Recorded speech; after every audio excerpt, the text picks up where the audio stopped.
Bueno, creo que vamos a arrancar puntuales porque es un tema largo, complejo.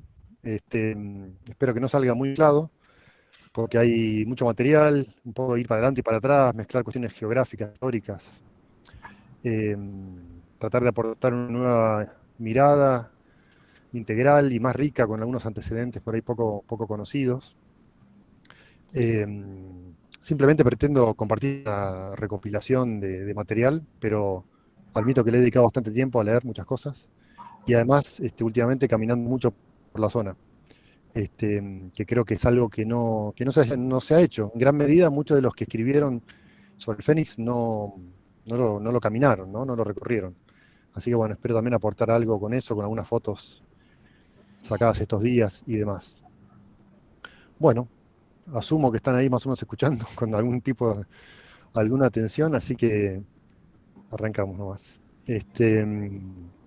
Bueno, no voy a hacer una gran introducción geográfica de la zona, simplemente nos vamos trasladando al extremo oriental del Gran Lago Buenos Aires, en el noroeste de la provincia de Santa Cruz.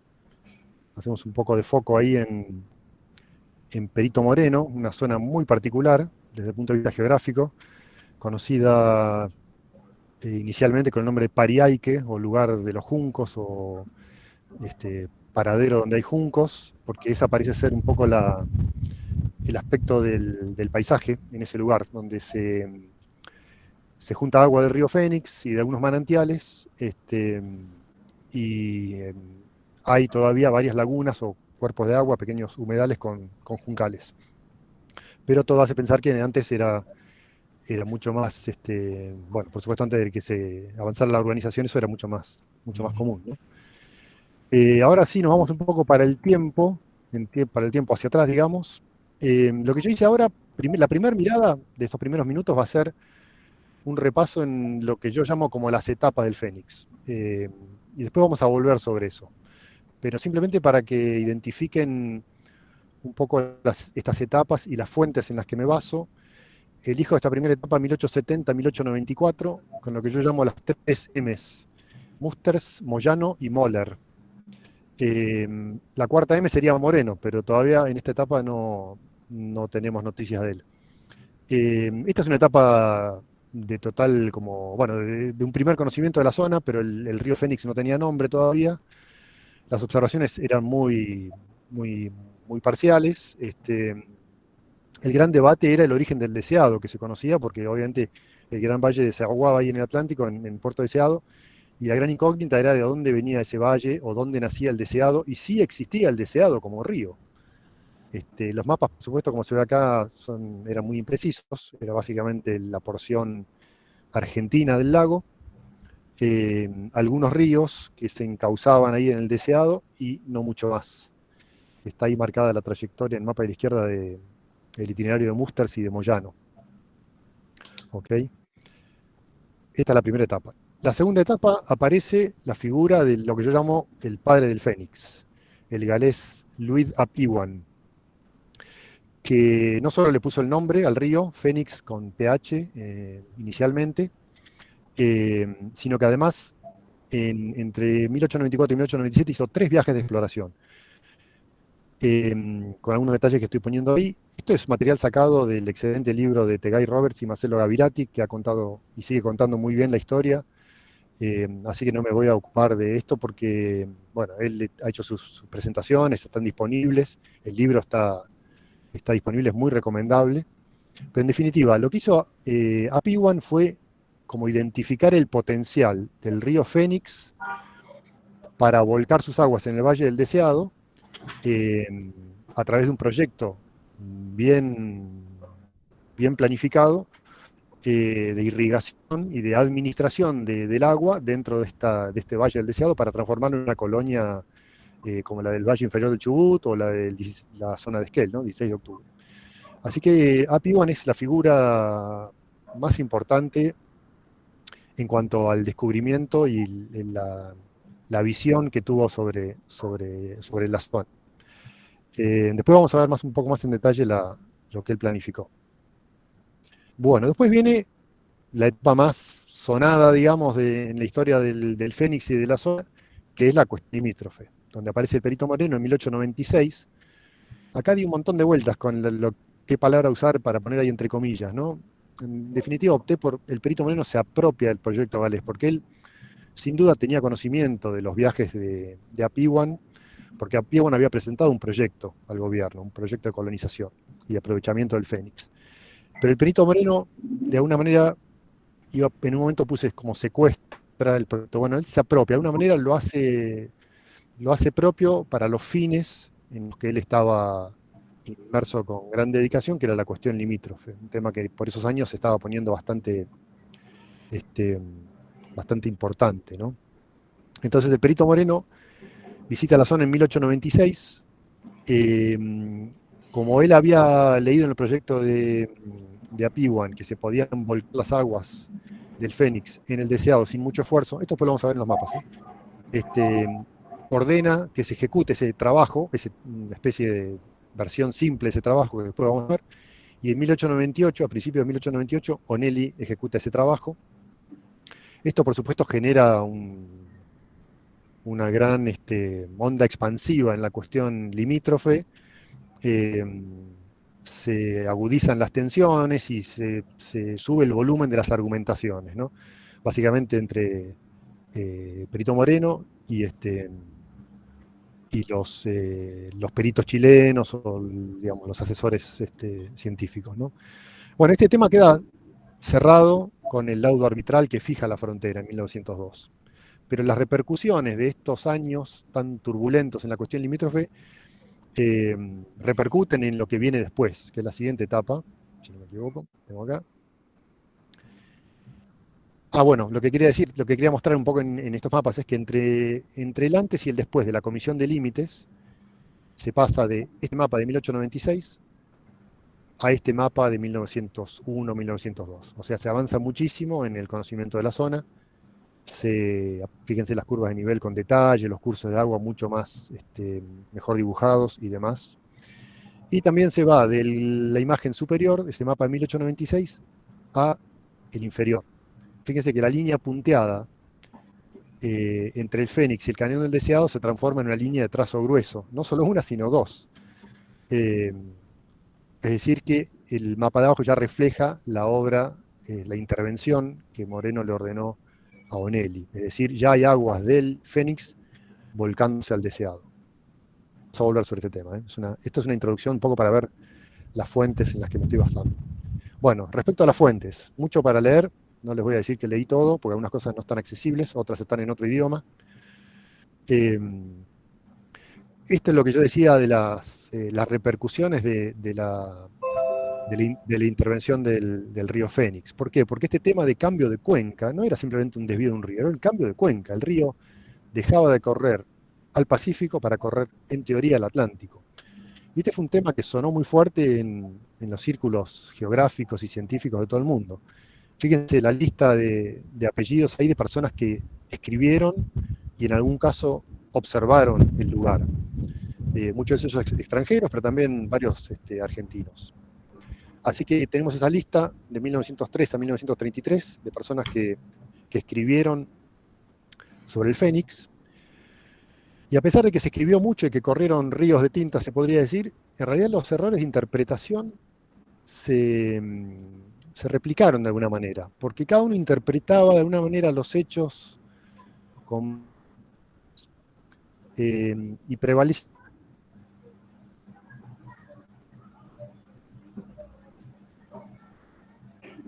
y que se estaba de una manera revirtiendo y que estaba volviendo a la posición inicial, lo cual no es cierto, como vamos a ver. También, por supuesto, hay publicaciones, principalmente chilenas, que denuncian, y con cierta razón diría, lo que llamaron el fraude, ¿no? La desviación del Fénix, porque lo consideran una manera, digamos, una cuestión irregular en lo que era la argumentación de la cuestión limítrofe. Y los mapas siguen reflejando estas posturas disímiles con mapas con mucha imprecisión. Bueno, esta es la introducción. Bueno, perdón. Por último, para reflejar todas estas repercusiones que yo dije en todo el mundo, aparecen estas publicaciones que decía recién entre 1903 y 1933 en varios idiomas. Ahí tenemos en francés, en alemán, en inglés, en español, en italiano, también hubo en sueco y por supuesto en galés, porque Apiwan era galés, así que sus primeros relatos eran en galés. Conté creo que 6 idiomas, no sé si 6 o 7, no sé si me olvidé alguno.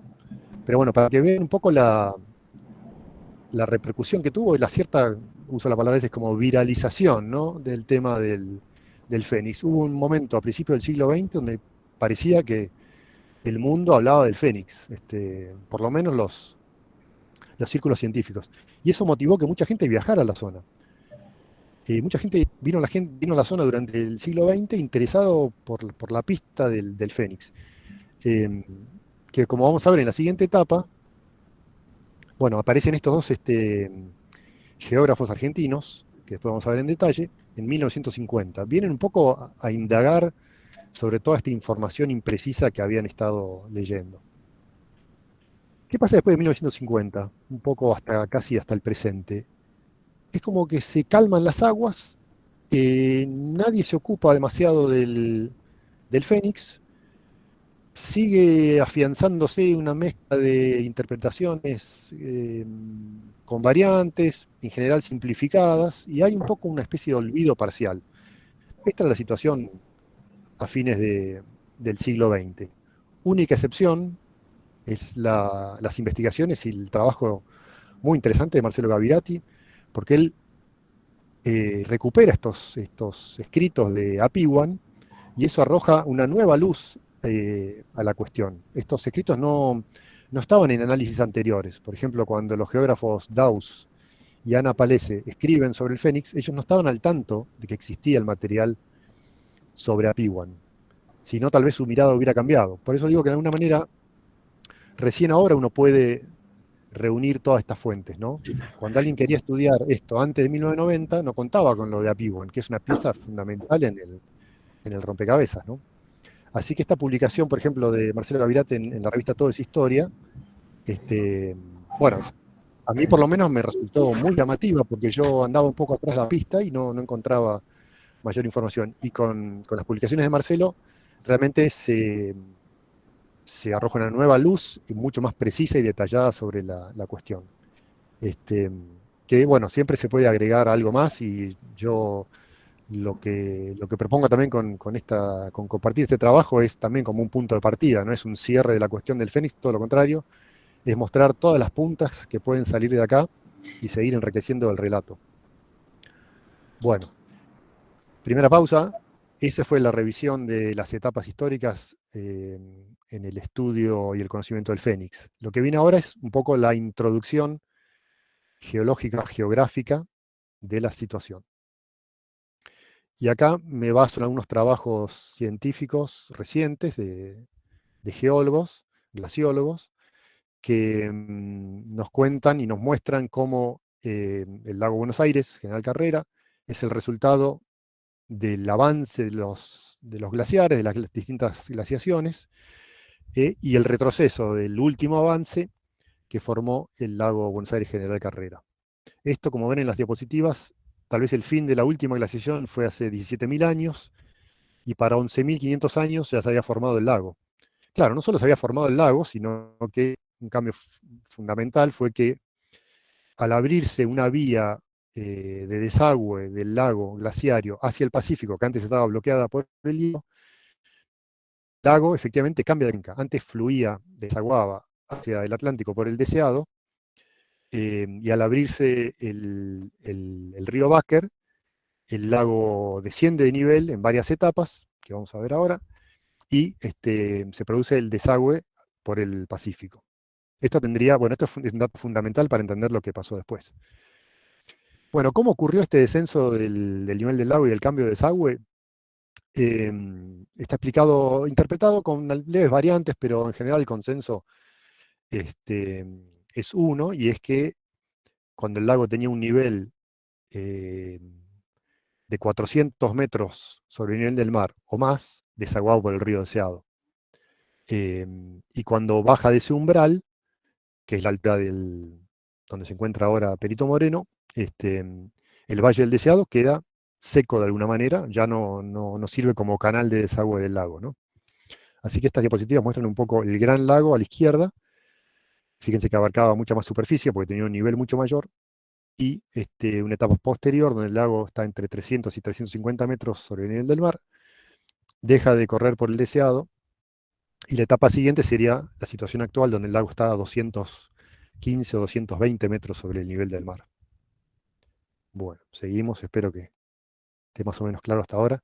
Como les decía antes, hay distintas interpretaciones y se vuelcan de distintas maneras en los mapas. Este muestra también lo mismo, el retroceso de los glaciares, como esos tentáculos que llegan al lago mayor al actual, y en la imagen de la derecha, el mapa de la derecha, la situación actual, con el agregado de un gráfico donde se ve el campo de hielo, que en el presente está mucho más reducido, y el nivel del lago que ha descendido. ¿Tá? Bueno. Bueno, nos vamos acercando y haciendo más foco en la zona. En la imagen de la izquierda tenemos la expansión del glaciar en el punto máximo de la última glaciación, y en la imagen más grande de la derecha aparece el recuadro del otro mapa, y ya tenemos en azul la primera parte del lago que se forma en el extremo oriental, a medida que retrocede el glaciar, y en el círculo rojo tenemos el río Deseado, que fluía con un gran volumen de agua hacia el Atlántico. Bueno, este es un grafiquito medio casero.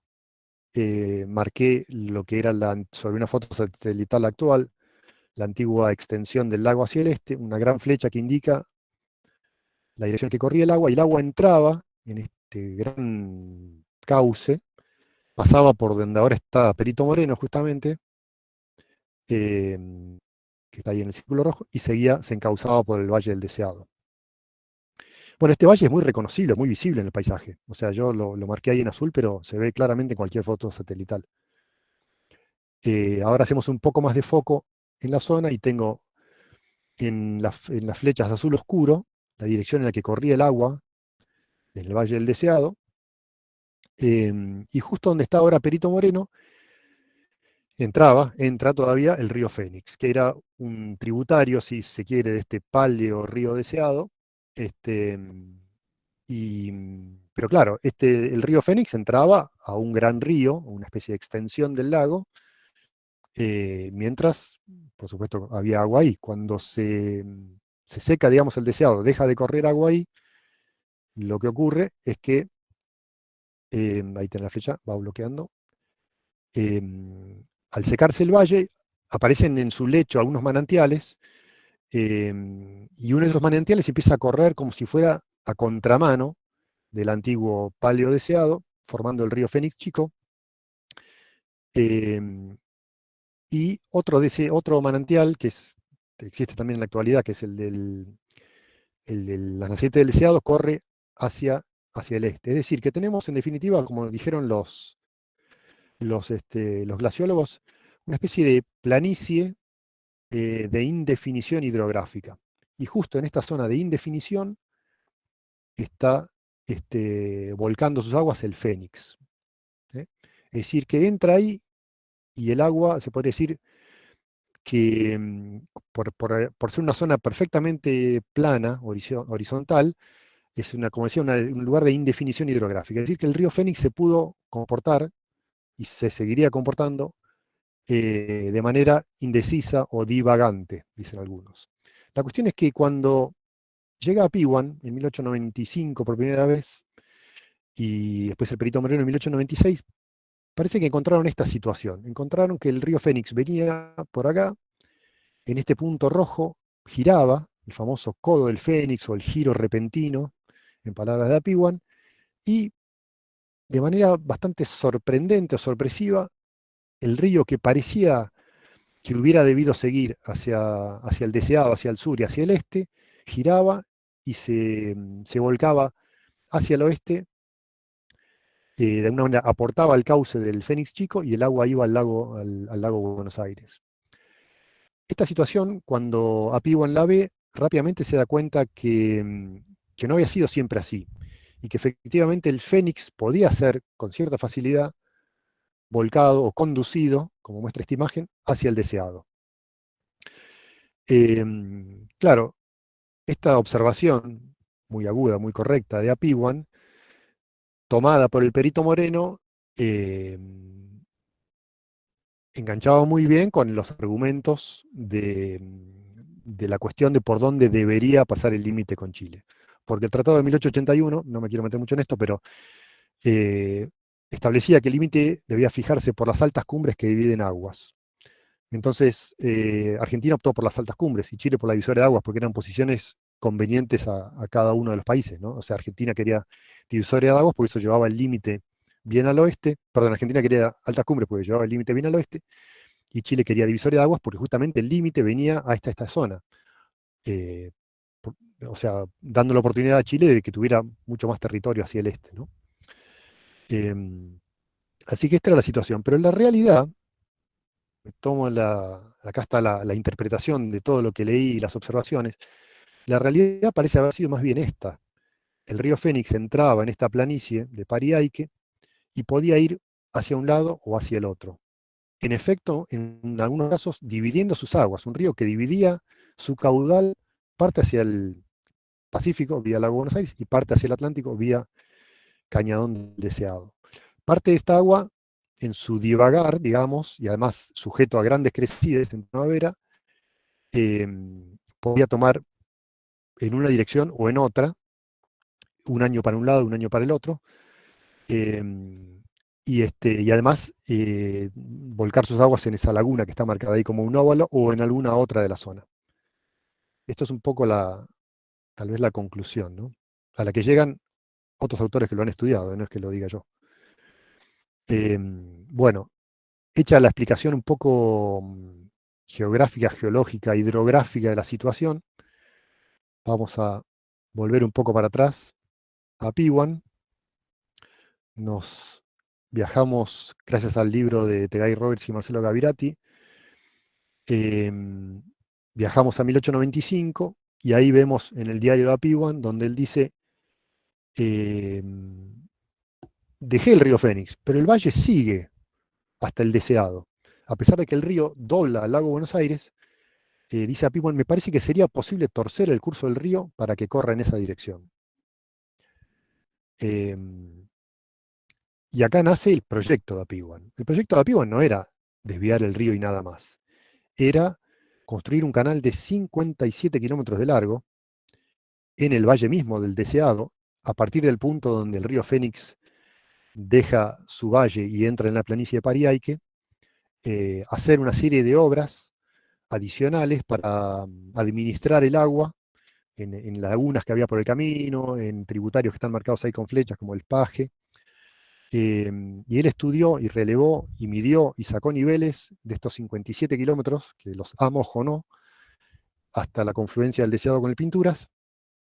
Hizo un proyecto incluso calculando costos y mano de obra, y preparó un proyecto puntilloso, impecable diría, para el aprovechamiento de las aguas del Fénix. Empezando en este punto y terminando en este punto, 57 kilómetros. Esto lo hizo en dos viajes distintos, en 1895 y en 1897, donde fue específicamente a hacer un trabajo de ingeniería, que también está compartido en el libro de Guy Roberts y Marcelo Gavirati. Bueno, un proyecto apasionante. Esto es tema de otra charla puntual. Marcelo se ha ocupado en detalle de este tema. Es muy interesante, sería interesante bueno, volver a compartirlo o estudiarlo en detalle, tratar de analizar también por qué no se hizo realidad. Pero bueno, yo no quiero entrar en todo ese debate. Lo que sí quiero acá comparar es, quédense con esta idea del proyecto de Apiwan como proyecto y pasemos a la realidad. ¿Cuál es la realidad? Con todos estos datos, Moreno le ordena a Onelli que desvíe el Fénix y que lo vuelque hacia el Deseado como refuerzo a su argumento de que no debía tomarse en cuenta la divisoria de aguas como factor en donde debería fijarse el límite. ¿Qué pasa? Lo que Onelli hizo en definitiva no se parece en nada a lo que Apiwan proyectó. O sea, lo de Onelli fue precipitado, Dice él que lo hizo en 11 días de trabajo, pero Moreno, por otro lado, dice que lo hicieron 6 hombres en 8 días. Y si, bueno, si leen ahí van a ver que de alguna manera procuró que el agua dejara de correr de manera obvia, si se quiere, al lago Buenos Aires y por lo tanto al Pacífico. De alguna manera le cerró el paso a esa salida y lo forzó a ir hacia el deseado. Él mismo dice que el agua se estancaba, quedaba como irresoluta, es verdad, dejó de fluir hacia el lago, pero no significa que el agua se fue al Atlántico de un viaje, ¿no? Porque a Pibon ya lo había estudiado, hay una cuestión ahí de nivelación, de lagunas intermedias, de terraplenes naturales, de obstáculos. Hay un derrame de basalto, bueno, una cuestión bastante compleja, muy interesante. Por eso era necesaria la obra de Apiwan, eh, para que se pudiera llevar adelante el proyecto de colonización. No era cuestión de simplemente hacer lo que hizo Nelly, porque no era suficiente. Creo que acá sigue el relato de Nelly. Claro, bueno, Nelly también en su libro así, con palabras muy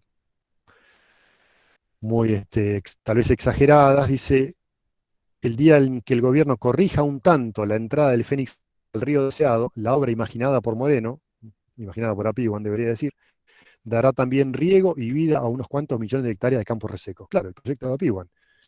Este, pero, pero bueno, queda ahí como algo inconcluso, ¿no? Dice ahí como que, bueno, el gobierno podría corregir eso, para que se pudiera llevar adelante, para que eso tuviera, digamos, eh, un fin más utilizable, ¿no? Bueno, acá otra pausa, porque eso es en sí, digamos, el suceso más importante en la historia del Fénix, que fue la desviación. Eh, Lamentablemente, bueno, fue, como decía, algo apresurado, hecho con fines solamente de llamar la atención de alguna manera, y llevar aguas para su molino, de parte del Perito Moreno, y de alguna manera ganar la cuestión de la cuestión limítrofe, ¿no? Bueno, hay un montón de material escrito en los tomos de la presentación argentina al tribunal arbitral. Pero, por ejemplo, fíjense que tomo esto, ¿no? 1898. Esto es un acta de unas conferencias en las que se reunieron peritos de Argentina y Chile. Se reunieron allá por agosto y septiembre. Y bueno, la proposición chilena, fíjense las palabras, ya decía que, digamos, interpretaba que la olla hidrográfica se separaba y que el río Fénix era un río chileno, como lo dice ahí en el destacado, mientras que quedaba como río argentino el deseado, es decir, precisamente en Pariaike estaba eh, la divisoria de aguas, lo cual es cierto, pero hasta cierto punto, digamos, porque si esta divisoria de aguas no era algo fijo y permanente, y el río Fénix se comportaba de una manera, como se diría, indecisa, podía ser a veces cuenca del Pacífico, a veces cuenca del Atlántico. Pero claro, en la argumentación ante el tribunal arbitral, cada país tenía que sostener la postura más conveniente, ¿no? Bueno, este es un mapita, bueno, no quiero meter mucho en la cuestión limítrofe, pero este es un mapa alemán, em, que está medio como dibujado, pero lo que muestra claramente es las dos posiciones. En el mapa de la izquierda, lo que está en blanco era la zona, si se quiere, en litigio. Chile pretendía llevar el límite al lado derecho, digamos, de la parte pintada de blanco, mientras que Argentina al lado izquierdo, ¿no? Y la imagen en detalle del río Fénix lo muestra como perteneciente a la cuenca del Pacífico y figura como Abra Pari Aiken, lo que debería, según la postura chilena, haber sido el límite internacional. Acá me tomo también un minuto para decir que parte de las explicaciones simplistas han sido de que si el Perito Moreno no hacía esa intervención, esa zona hubiera quedado para Chile. Yo creo que eso no es cierto. Digamos, esto es como especulativo, pero sin duda no es así como una verdad absoluta. Yo creo, esto es un poco mi opinión, eh, que la intervención del perito Moreno le dio fuerza al argumento de las altas cumbres por sobre el de la divisoria de aguas. Y no me parece realista pensar que ni siquiera en Chile se consideró que se podía ganar el argumento de la divisoria de aguas, porque la divisoria de aguas pasa muy lejos de las altas cumbres. Si bien era deseable para Chile, yo no creo que era una mirada realista y que nadie pensó que podía ser así. Es decir, que posiblemente se sospechaba de que se iba a encontrar una línea intermedia para esta zona, es decir, que no iba a ser ni las altas cumbres, que no hubiera dejado a Chile prácticamente nada, porque las altas cumbres están prácticamente en la costa del Pacífico, ni iba a ser divisoria de aguas porque no podía dejarse de lado la parte del tratado que especificaba que tenía que hacer una línea de altas cumbres.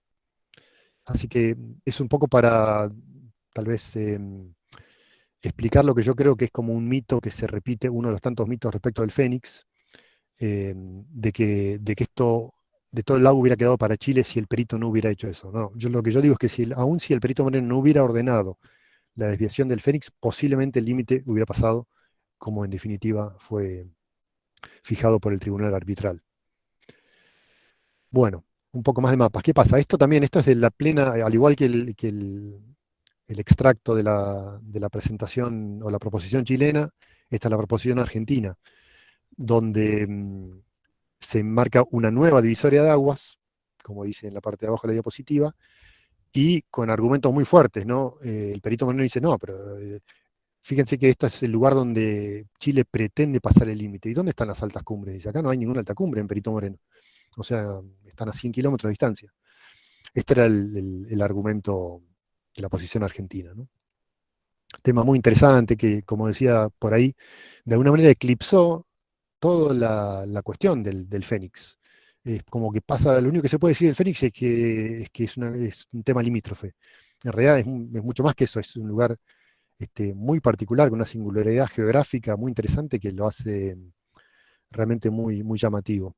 Bueno, estos otros mapas que circularon en la zona donde se sigue poniendo al Fénix como perteneciente a la cuenca del Pacífico, lo cual hoy en día no es cierto, porque ya ha sido de alguna manera obligado a permanecer en la cuenca del Atlántico.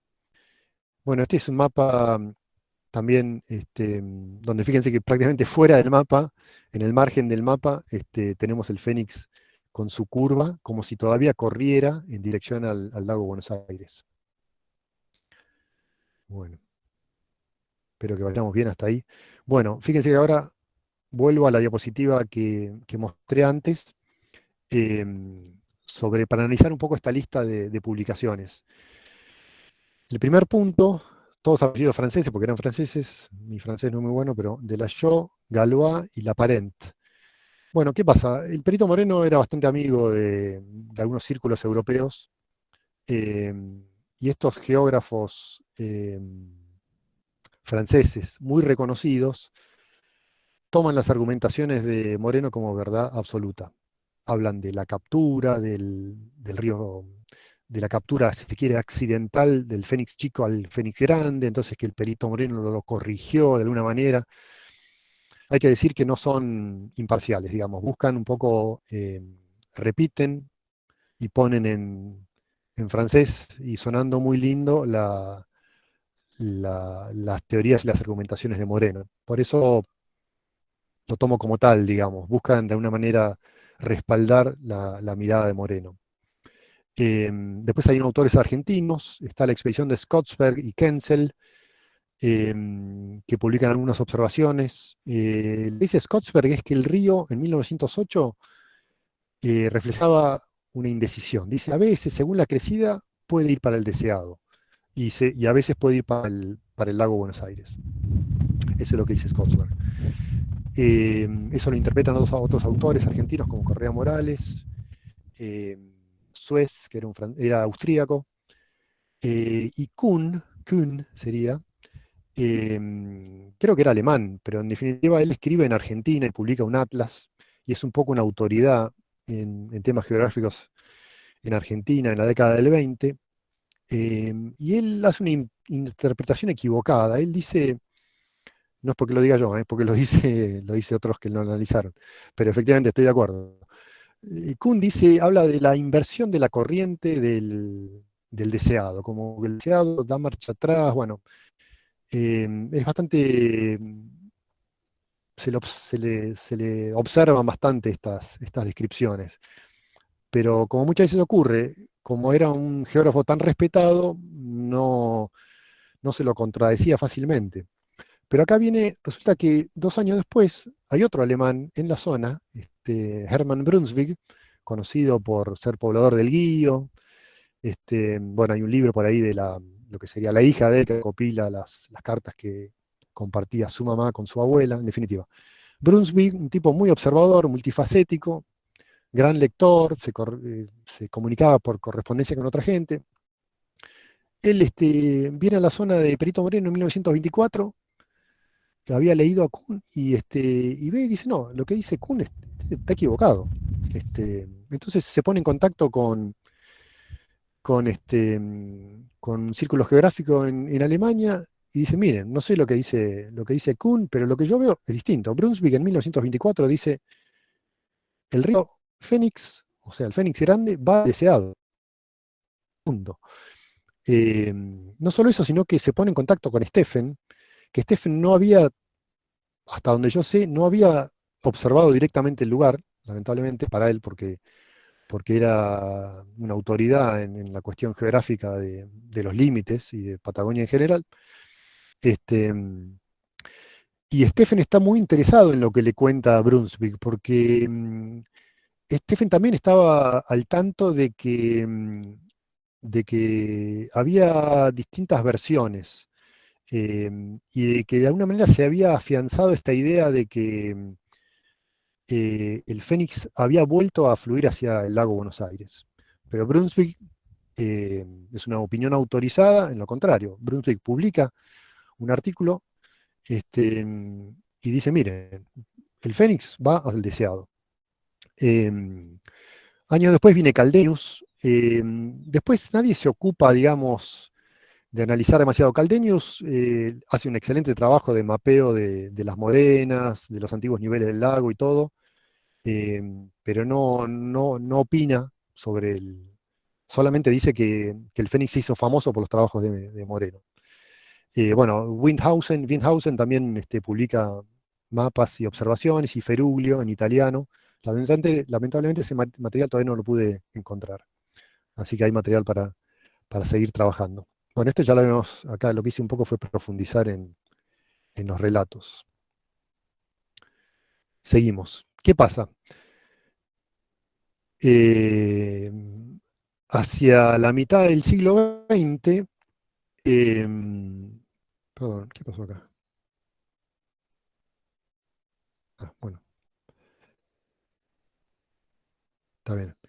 En 1950, acá es algo muy interesante, la verdad que no me quiero ir por las ramas, pero em, toda esta, si se quiere, confusión o distintas interpretaciones o imprecisiones,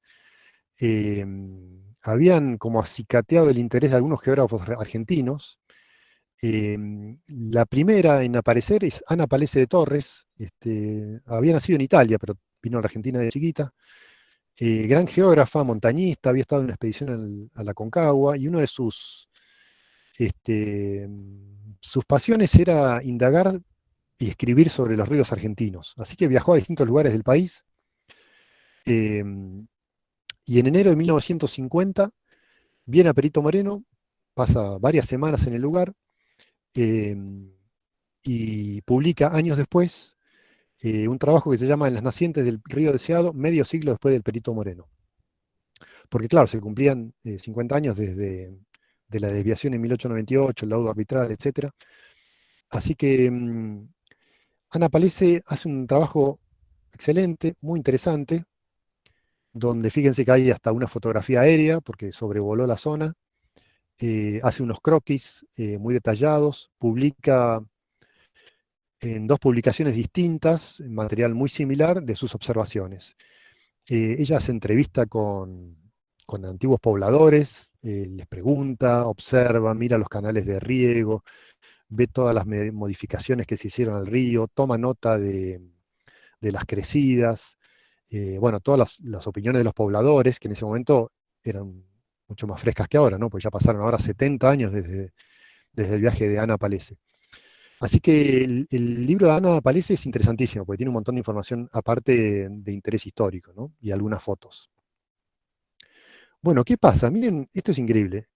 Al mes siguiente aparece Federico Daus, otro geógrafo argentino. Acá me meto un poco, no en el chisme porque es de buena fuente, pero aparentemente, bueno, vieron cómo son las cuestiones, a veces las picas académicas y eso, y Palese y Daus no se llevaban muy bien. Y cada vez que, no cada vez, pero aparentemente Daus andaba muchas veces atrás de las huellas de Ana Palese. La cuestión es que en este caso también, al mes siguiente, eh, viaja a la zona y hace lo mismo que hizo Ana Palese. Pero claro, él tenía otros medios por su posición y bueno, contacta a la entonces gobernación militar de Comodoro Rivadavia, que pone los medios a su disposición. Bueno, en definitiva, lo que hace Daus es, si bien él llega tarde de alguna manera, porque viene el mes siguiente, su publicación es anterior a la de Ana Palese. A su vez, estas cuestiones de medio académicas, donde se mezcla lo personal, aparentemente Daus y otros, por cuestiones políticas, habían un poco marginado las publicaciones de Ana Palese. Eso está en unas biografías, donde se interpreta que había una cuestión personal entre ellos. Pero bueno, esto es desde lo anecdótico. La cuestión es que vamos de vuelta a febrero de 1950, viene Daus, hace lo mismo, entrevista a pobladores, habla de las crecidas, saca fotos con mejor definición que Ana Palese, hace unos croquis también y unos gráficos de ahí abajo de las pendientes, es decir, sí, sí, la pendiente, el gradiente, digamos, del curso del río Fénix. Muy interesante, porque Daus es categórico. Él además, él no titubea, digamos, en ponerse como autoridad. Él analiza todas las fuentes anteriores, por supuesto no estaba la de Apiwan, eh, y es categórico. Publica estas fotos, que son muy interesantes, que yo acá procuré replicar. Esta es la loma cerca de la rotonda, para los que conocen. Vuelvo para atrás, mirando hacia el sur. Ahí se ve un canal, se ve esta pampa que es la zona inundable, donde antes, hacia donde se dirigía el agua cuando había una inundación, y de acá se volcaba hacia el Fénix Chico y el lago Buenos Aires. Y se ve en el fondo de la foto las casas de Perito Moreno en 1950 y al fondo, en el horizonte, es la meseta del lago Buenos Aires. Esta foto claramente para mí está sacada, no es exactamente igual, pero está sacada de esta loma. Fíjense la urbanización cómo avanzó, ¿no? Bueno, como dije antes, Daus es categórico. Él dice, algunos dijeron que que el Perito Moreno cortó el Fénix y que entonces quedó Fénix grande y el Fénix chico. Yo mismo pensaba esto antes. Pero Daus dice, no, no, son cosas distintas. El río Fénix grande siempre fue para el deseado. Fue accidental, que justo creció, que fue para el lago Buenos Aires cuando lo vio el Perito Moreno. Bueno, él lo corrigió, lo encauzó al deseado y desde entonces corre en esa dirección. Es verdad que si crece mucho y se inunda, el agua en definitiva va a tender a ir hacia el Pacífico, hacia el lago Buenos Aires. Pero es un caso atípico de indecisión hidrográfica, pero el Fénix pertenece a la cuenca del Atlántico, dice Daus. Daus también modifica, bueno, hace algunos agregados a los mapas de la zona, muy interesante. Él reconoce el viejo cauce del Palio Deseado, reconoce las nacientes del Fénix, recorre todo el Fénix, por supuesto, el Deseado también, va hasta el Pintura, va por todos lados, sube la meseta, también sobrevuela, eh, y hace algunas observaciones muy, muy interesantes y muy, muy puntillosas. Así que en realidad gran parte de las conclusiones que yo extraigo también son tomadas de Daus y de Palese. ¿Ok? Bueno, fíjense acá, yo puse una imagen actual de estos mapas, donde marco la ruta vieja, la ruta nueva, que es la que se ve ahí, y el otro recuadro más abajo es la ruta vieja. Digo porque había, por supuesto, puentes sobre el Fénix, un tema sobre el que voy a comentar un poco más. Acá tenemos en ese recuadro las nacientes del Fénix, también una zona donde ahora justamente hay como un cruce, así que se ha modificado mucho eso con terraplenes, igual que gran parte del pueblo de Perito Moreno, ciudad de Perito Moreno, digamos. Y esta laguna de los Cisnes, que sería un humedal y un reservorio natural a donde se dirigen las aguas naturalmente durante las crecidas del Fénix. Por la fuente que yo leí, el Fénix rebalsaba hacia el Deseado, pero después, cuando se hicieron obras en la avenida principal, se cortó ese badén o desagüe natural y se procuró que en caso de rebalse lo hiciera hacia el Fénix Chico. Fíjense, otro caso donde el agua prácticamente puede ir para un lado o para el otro.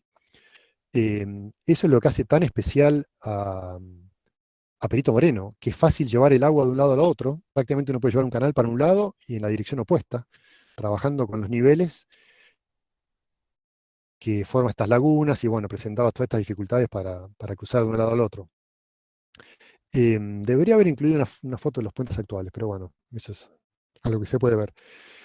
Bueno, ¿qué pasa con los puentes también? Los puentes también son obstáculos en los caudales de los ríos. Entonces, lo que ocurría es que cuando venía el deshielo, todavía había hielo muchas veces en el uso superior, medio y superior del Fénix, y estas planchas de hielo pegaban en el puente y así generaban inundaciones y desvíos, ¿no? Eh, bueno, ya estamos en la etapa final, le vamos ya a 50 minutos, perdón, pero se extiende, seguramente también hay preguntas. Bueno, esta es una foto actual, aérea, del Fénix, con su curso con meandros antes de llegar a la zona de Perito Moreno. Esta es la primera foto del Fénix, que circuló mucho en las comisiones de límites, en el libro de Scottsberg y otros. Posiblemente la misma curva que se ve ahí, ese meandro, es el de la foto. Esta es la foto que no dice mucho de la zona de Pariaiken. Justamente dice la vuelta de Pariaiken, Valle y Río Fénix en la vuelta de Pariaiken.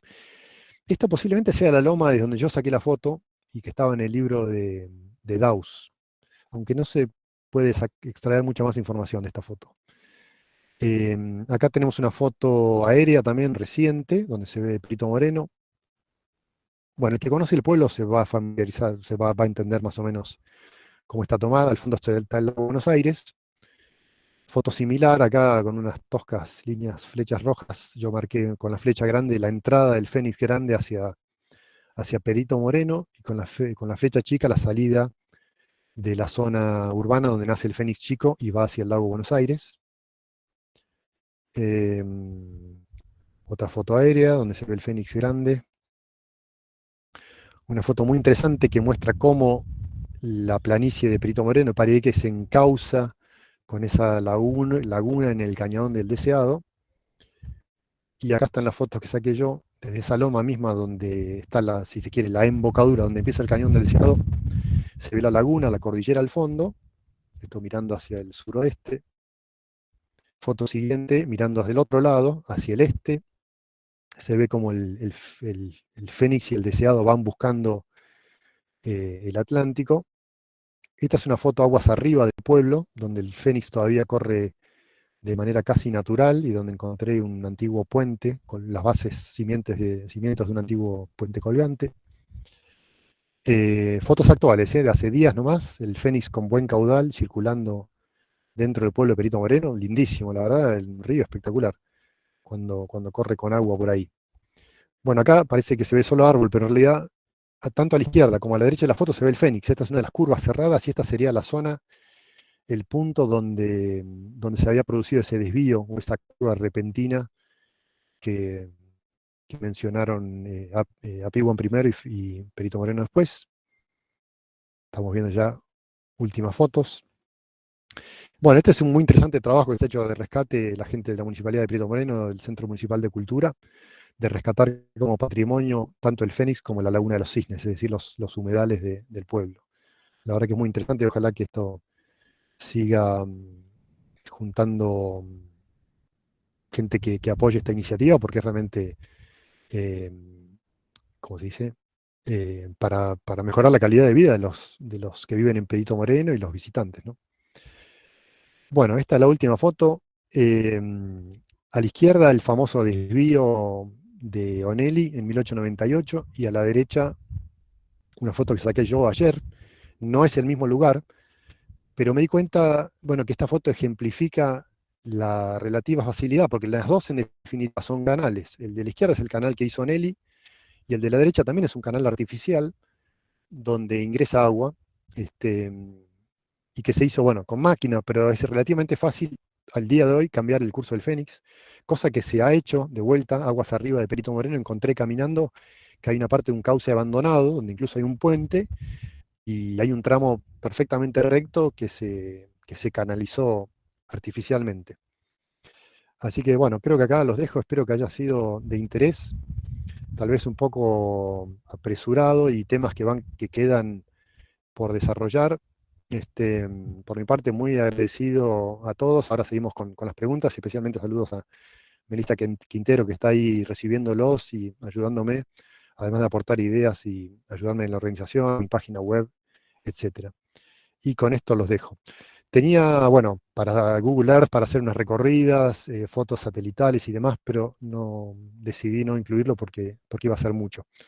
Así que espero generar con esto también alguna actividad e interés y poder seguir tratando este tema. Bueno, me voy a ver los mensajes. Veo que hay 42 personas. Bueno, parece una buena convocatoria. Veo los saludos. Si quieren preguntar, háganlo en el chat. Gracias por los saludos. Bueno, muy bien. Gente desde Comodoro, Buenos Aires, Bariloche. El Fénix con Aguas, dice gente de Perito, amigos ahí, bien. Bueno, alguien dice no se escucha. Espero que este, si alguien quiere abrir el micrófono y quiere decir algo, por lo menos confirmar que se escuchó, le agradezco. Sí, fenómeno. Escuchó bien. Bueno, bueno. Bueno, aparentemente se grabó, así que esto va a estar disponible. Hola Guido. ¿Qué tal? Bueno, felicitaciones por tu excelente trabajo. La verdad es que, bueno, nos has brindado un panorama muy atractivo, del cual, bueno, en mis intervenciones, en tanto el artículo de Toda Historia como el libro de Apiwan, solo se circunscribieron a un determinado momento, pero hiciste todo un recorrido histórico y geológico, ¿no es cierto? Que nos, por lo menos a mí, que no soy de la materia, me abre un panorama interesante. Y me surgió una pregunta, no sé si te entendí bien, y disculpa mi desconocimiento en este caso. Vos hablaste en un momento que el agua del lago Buenos Aires corrió hacia el Pacífico y simultáneamente hacia el Atlántico. ¿Se dio esa circunstancia? No, eso no. Hay varias como interpretaciones, pero eso pudo haber ocurrido, pero muy brevemente, ¿no? Porque realmente cuando se abre el Baker, que fue un episodio más o menos catastrófico, digamos, es como sacar el tapón a una gran bañadera y el agua se encausa, rápidamente baja de nivel y en cuestión de días, digamos, en el momento en que se abre la salida al Pacífico por el Baker, deja de fluir por el deseado. Eh, no, es difícil ponerle un marco de tiempo a eso, pero no pudo ocurrir simultáneamente. Lo que se debate un poco es que no solo ocurrió por el Báquer, sino que hubo estados intermedios donde el río, perdón, el lago Buenos Aires fluyó por el río Bayo, son detalles, o hacia el lago San Martín o Higgins. Pero cuando empezó a correr hacia el Pacífico, dejó de correr por el deseado. Es decir, el deseado quedó seco. Bueno. Bueno, muchas gracias. Y la No, otra gracias a vos. cosa que quería comentarte era, bueno, vi por ahí que esto va a quedar grabado en algún lugar, si después nos podés pasar los datos, las señas, como pues, bueno, me gustaría compartirlo, si te parece bien, el link en las páginas del libro de los diarios de Apiwan. Sí, muchas gracias, Marcelo. Para los que no saben, bueno, ahí es Marcelo que preguntaba y con el que conversaba, y a quien estoy muy agradecido por todo ese material. Me hizo un poco más fácil la charla. Pero sí quise dar ese enfoque justamente, porque me parece que todo el mundo habló del Fénix en general, pero faltaba un poco entender por qué ocurrió eso, ¿no? Por qué se daban estas características que permitieron a Piwan vislumbrar el proyecto y por qué le vino tan fácil, digamos, o tan bien a Moreno esta situación. Y es una singularidad muy llamativa que se da en estas condiciones, no diría absolutamente únicas. Hay otros lugares donde se da esta divisoria de cuencas, o mejor dicho, donde la divisoria de aguas es tan tenue, pero faltaba entender un poco eso. Yo veo que hay gente en la zona que conoce y aún así, por las preguntas que me hacen, me doy cuenta que no terminan de entender del todo la cuestión de los niveles y de para dónde va el agua. Así que eso es el punto principal de la charla fue contar eso, pero bueno, pero basarme un poco en todas las descripciones anteriores, ¿no? Acá preguntan, sí, Apiwan es el nombre del cerro donde nace el Fénix. Me parece una cosa muy justa que este cerro limítrofe, donde pasa el límite, es también donde hay un pequeño glaciar que está aguantando ahí, pobrecito, y sigue aportando al río Fénix de manera permanente, aunque el mayor caudal se da en primavera, con el deshielo como el que se está viendo estos días, ¿no? Acá dice, hoy el límite se hace en altas cumbres. Bueno, hay una charla, hay una charla, si la buscan en definitiva, si van a mi página web 47 Sur, van a ver ahí los videos en YouTube. Si no, buscan mi canal ahí, o si ponen Guido Vitón, el Lago Buenos Aires, Río Fénix en YouTube, deberían llegar. Ahí van a ver la charla del tema límites, que para responder un poco esa pregunta, en realidad la línea es una línea intermedia. Como decía el tribunal arbitral de compromiso. Compromiso en realidad mal usado porque es compromise en inglés, ¿no? O sea, es una línea como negociada de alguna manera. Se buscó que no podía ser ni 100% divisoria de aguas ni 100% altas cumbres. Entonces se buscaron altas cumbres, sí, pero no las más altas cumbres. Y se buscaron divisorias de aguas locales que de alguna manera encajaran un poco en la línea general de altas cumbres y que la línea tuviera cierta lógica. Y eso implicó también la decisión de cortar algunos lagos en dos, como Lago Buenos Aires, Lago Pueyrredón, Cóncara más al sur, Lago San Martín O'Higgins, Lago Vinter más al norte. Es un tema muy interesante, eso lo pueden ver en la otra presentación. Bueno, para los que, sí, ahí preguntan, porque la gran pregunta es, ¿dónde hizo el trabajo Onelli y dónde vio esta curva a Piwan? Bueno, la respuesta es, estaba marcado ahí en el mapa. Tampoco puedo estar 100% seguro, pero es relativamente fácil darse cuenta que ese punto tiene que haber estado, sin duda, entre los dos puentes actuales sobre el río Fénix, el de la ruta nueva y el de la ruta vieja. Ahí ese es el único lugar a donde podría haber estado el codo en situaciones normales, la desviación, el desvío, digamos, o mejor dicho, la curva del Fénix. Así que ahí fue donde Onelli tuvo que tirar carretilladas de tierra para cerrar el paso. Yo creo que después, aguas abajo de ese punto, Onelli seguramente tuvo que hacer un par de intervenciones y posiblemente una zanja al final como para desagotar y que entrara todo en la naciente del deseado. Digo que habrá sido una serie de trabajos porque había un cauce viejo. Eso lo dice Apiwan y lo dicen otros. O sea, el trabajo ya estaba hecho en parte, estaba facilitado por los antiguos cauces de desborde del Fénix. Cuando yo caminé ahora todo este tiempo, encontré cauces viejos o brazos, si se quiere, del Fénix durante las crecidas por todos lados, en la zona del Hípico, obviamente borrados en la parte urbanizada, pero eso te da una idea que había cauces por todos lados, incluso atrás de la terminal. Y por supuesto, aunque muy intervenido, en el trazado actual de la ruta de ingreso entre el puente del Fénix y la rotonda, en la zona de la Anónima y más allá, queda un cauce indicativo de las crecidas del Fénix. Así que, de todas maneras, yo espero que esto sea un disparador para que la gente quiera ir y verlo y recorrerlo. Con esto no es que Digamos, me encantaría, voy a organizar salidas, ojalá que puedan venir, tanto visitantes como gente ahí, porque la idea es justamente recorrer estos lugares, que además son muy lindos. Subir a la loma, tratar de ver las fotos viejas, ver el lugar donde se pudo hacer el desvío, ver el lugar de cómo sigue el río abajo, ver los antiguos brazos, etc. Así que estén atentos para recorrer la zona y bueno, si no viven en la zona y están en otro lado y vienen de visita, no se olviden de pedir una recorrida para ver todo esto, porque me encantaría mostrarles. Bueno, ahí veo que sigue habiendo preguntas.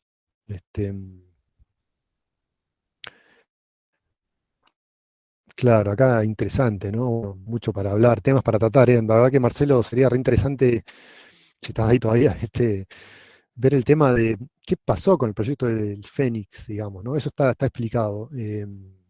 ¿Por qué se abandonó? ¿Por qué se quedó de lado, digamos?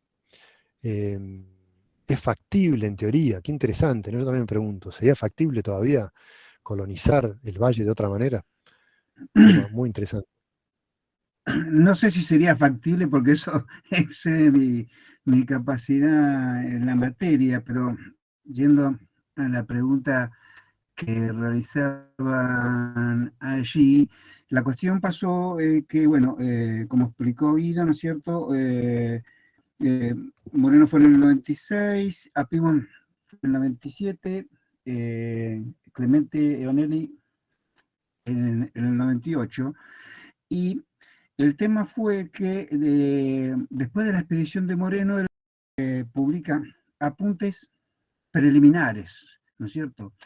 En el cual, perdón, se nota claramente que toma los mapas y los nombres que Apiwan le dio a los ríos y hace una... Uniforme, sino que había una obra más importante, a lo mejor en un momento había que tal vez remover parte de este lecho basáltico que se metió en el Cañón del Deseado. Es decir, que bueno, en realidad sería posible hacerlo, ¿no? Tal vez habría que, no sé, ¿no? Bueno, eso tendría que verlo un ingeniero hidráulico, este, pero sin duda es posible. Lo que pasa es que, bueno, los caudales tampoco son los mismos que en la época de Piwan, lamentablemente. Ya sabemos también, no me quiero meter en otro tema espinoso, pero el Fénix no está llegando a Perito Moreno con toda el agua que, que surge allá arriba, ¿no? Se está desviando por el camino.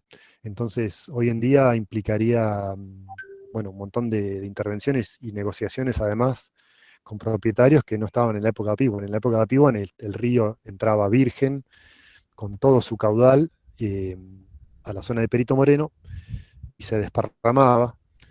Entonces, bueno, ahí de la idea de administrarlo, pero hoy habría que tener otros factores en cuenta. comprender que dice Guido, ¿no es cierto? Daus en el 50 dice, los supuestos del Perito Moreno eran errados. Y Daus no conocía el libro de Apiwan, porque el agua queda estancada en los lagunones someros del Cañadón. Por eso era necesario el canal, como recién explicaste. Claro, claro. Bueno, qué interesante, la verdad que un tema fascinante. Creo que además, si hay gente ahí de Perito todavía escuchando, los libros de Daus y de Ana Palese, hay muchos temas para tratar ahí, porque habla de antiguos pobladores, están descritas quién era la chacra, por dónde iban los canales, incluso hay hay unos datos que permiten estimar más o menos el caudal que traía el Fénix, así que hay mucho para trabajar desde lo histórico. Está, bueno, también el libro de Tejedor tiene algunos datos interesantes, como el del puente antiguo. Yo anduve caminando ahí a ver si, con la esperanza de encontrar algo del puente antiguo, pero no ha sido muy manejado, muy toqueteado, digamos, el cauce, y no sería fácil encontrarlo hoy. No sé si querés ahí abrir el micrófono, Juan Pablo o alguien. Muy interesante. Preguntan por los árboles, claro. Hola Guido, ¿cómo estás? Hola, bien, No, hola. súper interesante. La charla, más que nada para los que somos de ahí, de Perito Moreno. Súper interesante. Hay mucha historia que no se conoce y este tipo de de charlas ayuda un montón. Así que agradecido a vos y a Marcelo también, porque veo que es una gran referencia, ¿no?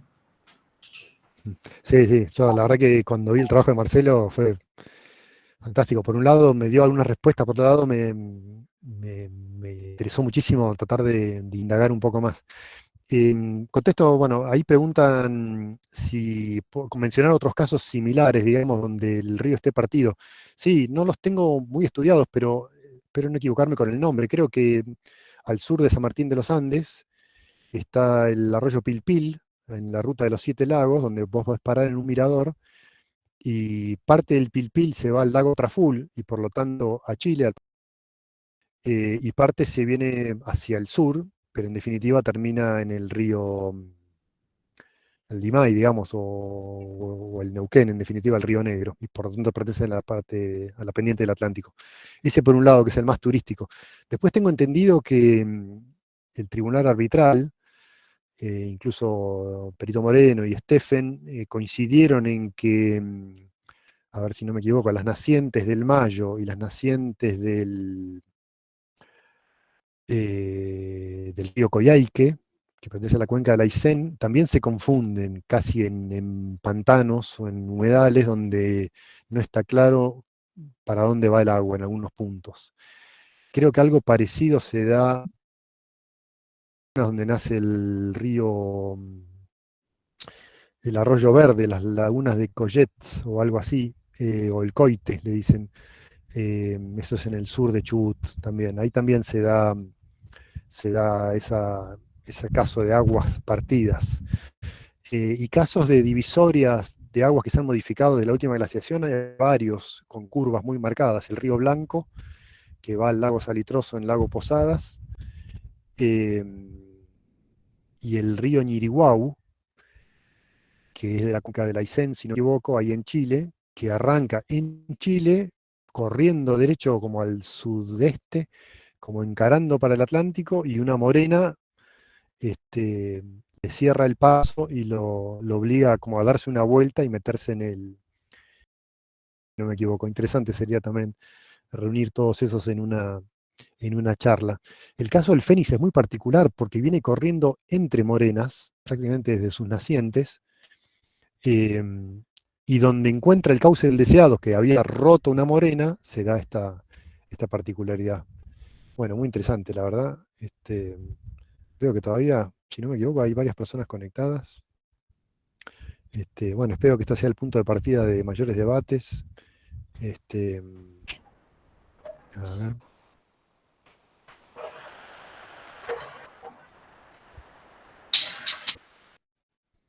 Ahí no sé si alguien iba a hablar. Sí, no, te iba a comentar, Guido, por ahí también el trabajo de Moreno, si bien tiene cuestiones que son justamente cuestionables, por ahí fue en un contexto donde la prioridad era hacerse de la tierra, ¿no? Y de marcar la soberanía por parte de ambos países, ¿no? Y por ahí se dejó Sí, de lado otros proyectos como esto que la verdad que no lo conocía, lo de Apiguán, y es tremendo.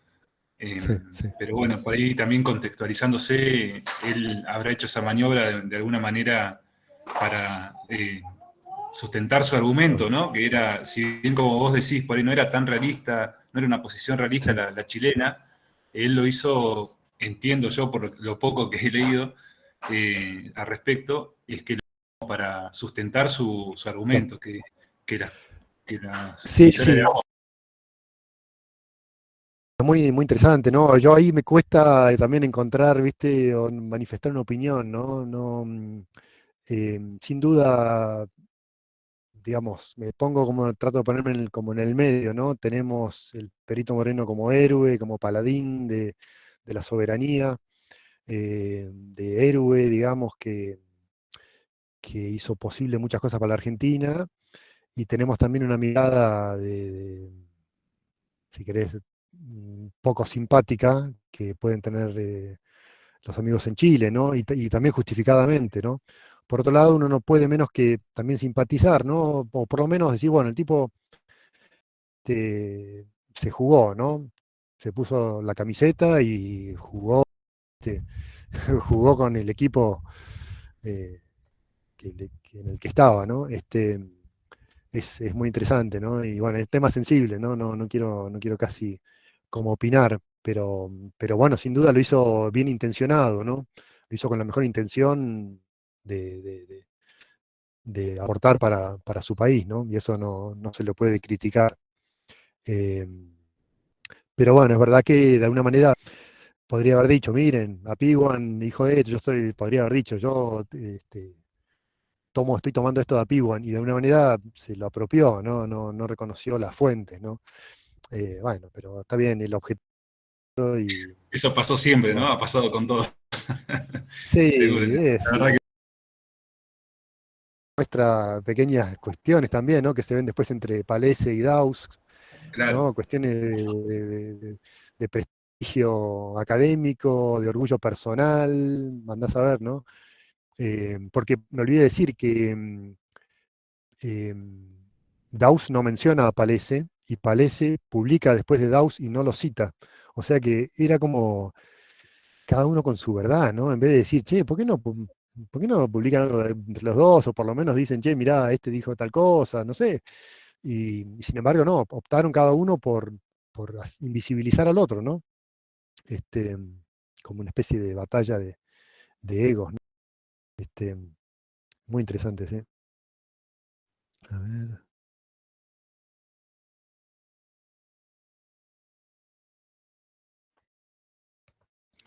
Sí, sobre el tema límite, bueno, está en otra charla. Hay preguntas. Perdón, había otra pregunta. Bueno, primera pregunta.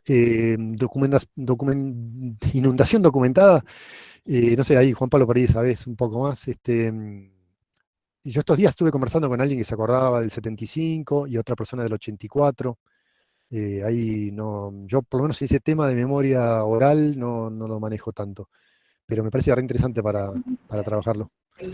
sí, el único dato que tengo es anecdótico, sí, de familiares que en esa época, 60, si no me equivoco, llegó hasta la calle Rivadavia, que es la paralela ahí en el centro, digamos, ¿no? Cerca donde está el Banco Provincia, no sé, o el Banco Santa Cruz ahora. Es decir, que prácticamente en el centro del pueblo. Claro, claro, claro. Sí. Y la otra pregunta, bueno, es sobre el límite, ¿no? ¿Por qué la línea recta que atraviesa el lago? Bueno, porque obviamente la línea donde no hay cuerpos de agua, o sea, mejor dicho, espejos de agua, bueno, puede seguir el curso de un río zigzagueante, puede unir cumbres, y para unir cumbres va por los filos que unen las cumbres. Pero bueno, cuando llega al lago, ahí era punto a punto. Entonces, el punto norte era la punta de una península que se interna de norte a sur en el lago, había un hito, y el hito siguiente o el punto siguiente era la desembocadura de Igimeni. Así que entre esos dos puntos, bueno, la línea más corta es una recta, corre casi norte-sur, un poco chanfleada, digamos, pero es una línea recta, porque obviamente sobre el espejo de agua no hay ningún punto, no hay una isla ni nada donde pudiera hacer apoyo el límite. No sé si eso contesta por ahí, muy interesante el tema del límite, este, y cómo se mezclan. Bueno, esta charla responde un poco a lo que quedó pendiente cuando hablé de los límites, que ya de por sí era muy complejo para meterle todo el Fénix, y con el Fénix casi no me alcanza una sola charla. Así que bueno. Muchas gracias, yo me voy a ir para adentro, que se está poniendo fresco por acá. Muy agradecido a todos ¿Puedo por participar. Sí, una pregunta? ¿Puedo una última pregunta, Guido? sí, métele. Sí, yo quería que vos me confirmes o no este concepto, ¿no? Yo, en base a lo que he leído sobre el Perito Moreno y la Comisión de Límites, siempre creí que el desvío del río Fénix eh, lo ejecutó, obviamente, Onelli por orden del perito, para fortalecer un criterio argentino que era que divisoria de aguas era un concepto muy, en cambio, el criterio central y el original de la división de límites entre ambos países fue la cordillera de los Andes, y que la cordillera era un concepto inamovible, eterno, la inconmovible cordillera de los Andes. En cambio, Sí. lo que había ocurrido con el cambio por las glaciaciones de las cuencas de los grandes lagos, ejemplo, lago Buenos Aires, antes cuenca Atlántica, cuenca Pacífica, el perito desviando el Fénix, yo creo haber entendido es, la cordillera no se puede mover, la divisoria de agua, las glaciaciones la movieron, y ahora con un trabajo de pico y pala de 10 días, la podemos mover, y no obedece eso a trampear. No digo que se ha instalado en esta charla ese concepto, pero lo he oído alguna vez, sino a claramente cuando pasara el árbitro mostrar, mirá, este criterio de divisoria de aguas, primero se aparta del criterio central original que fue la Corte. Luego se empieza a instalar y figura en los tratados divisoria de aguas. Las glaciaciones cambiaron y hoy te lo puedo cambiar a pico pala. Vos, sobre lo que yo estoy expresando, está mal, digamos, he interpretado mal lo que he leído. No, eso es muy correcto, es perfectamente correcto, estoy totalmente de acuerdo. Incluso el Perito Moreno también era un poco provocador, parece, a veces. Y en las reuniones, en las argumentaciones, decía justamente, divisoria de altas cumbres que dividen aguas. Bueno, miren cómo modifico la divisoria de aguas. Ahora vos modificame las altas cumbres. A los chilenos, un poco en chiste, ¿no? De manera burlona. Tal vez un poco lo que decís. Lo que pasa es que el tratado, en realidad, había engrampado, por decir, había fijado la situación. ¿Por qué? Porque en los Andes centrales, que era lo que se conocía ahí hasta el norte de la Patagonia, la divisoria de aguas coincide con las altas cumbres, o le pasa muy cerca, digamos. Entonces, en realidad lo que dice el tribunal arbitral es, acá hay algo que no podemos resolver, porque no hay altas cumbres y divisoria de aguas, ni siquiera están cerca una de la otra, en la Patagonia Sur sobre todo. Entonces no podemos elegir una u otra. Le dijeron a los dos, a la Argentina y a Chile. El tribunal arbitral inglés dijo, miren, vamos a buscar una línea intermedia, porque no hay otra. Escrito textualmente, ¿eh? Yo estuve mirando todo este material, que lo encontré ahora por suerte en la biblioteca. Así que es correcto lo que vos decís. Lo que pasa es que el tratado decía altas cumbres que dividen aguas. Entonces el tratado quería de alguna manera fijar algo en base a otras partes de la cordillera, y no era la realidad patagónica, justamente como decís vos, por el tema de las glaciaciones. Entonces se da esta situación de total incompatibilidad y no se podía resolver. No se podía resolver porque las voces eran cada vez más fuertes. Argentina cada vez más decía alta cumbre, alta cumbre, alta cumbre, y Chile decía no, divisoria de aguas o divisoria de aguas. Porque obviamente lo que estaba en juego era mucho para los dos países.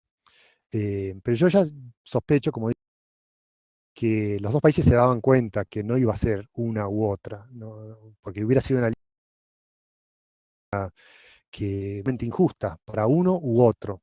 Así que la línea intermedia resultó más o menos justa. O sea, dejó satisfechos a Argentina y a Chile también, es mi opinión. Pero sí, toda tu interpretación es muy correcta y estoy de acuerdo. Bueno, me estoy quedando sin batería, me tengo que ir para adentro.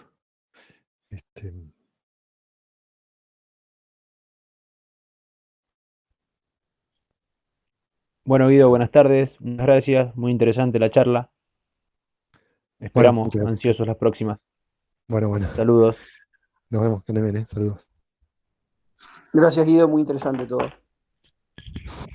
Gracias, nos vemos. Quédense en contacto. La seguimos. Gracias. Muchas gracias, Guido, por todo. Muy buen Y trabajo. quedo gracias. pendiente Gracias. la visita por el Igualmente. lugar. Un abrazo.